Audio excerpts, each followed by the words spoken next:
Well, it's been months since a Kickstarter met its goal of $5,000 to help tidy up the graffiti at Table Rock. That would be nice. Yes. Well, despite those donations, the concrete bench is still covered in spray paint. Jacqueline Powell digs deeper to find out why nothing's been done in her Truth Squad investigation.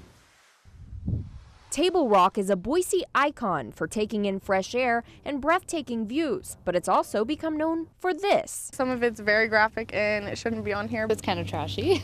The state-run Historical Society and East Boise's Rotary Club teamed up back in October with a Kickstarter page to fundraise $5,000 so they could blast the bench. With that money, they'd put in new benches like this one that are harder to vandalize than this big slab of concrete. Getting rid of this bench is first on the agenda, but these groups also plan to spruce up the entire area up here. They promised that several benches would be placed in different spots and that historical and informational signs would also be installed, an idea that resonated with the community. 97 different donors helped fund the goal of $5,000 by October 21st. Then posted on the page was "Mark your calendars for November 8th, 2014. That's the day a celebration to blast the old bench was scheduled. It was supposed to happen in November.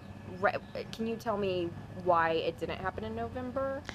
The reason the project did not move forward in November is for a couple reasons. The weather kind of closed in quickly, and we wanted to have an overall game plan. Executive Director of Idaho's Historical Society, Janet Gallimore, says there's no set date for taking the bench out now, so I asked. People who gave money were notified that there wouldn't be a blast the bench in November.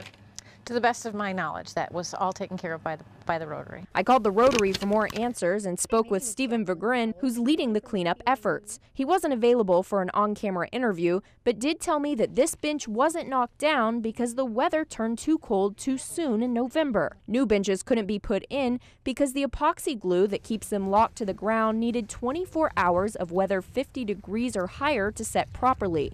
He told me the Rotary didn't want to remove the old bench until there was another place for visitors to sit, so it will stay up until this spring when the weather is warmer. Jacqueline Powell, KBOI 2 News.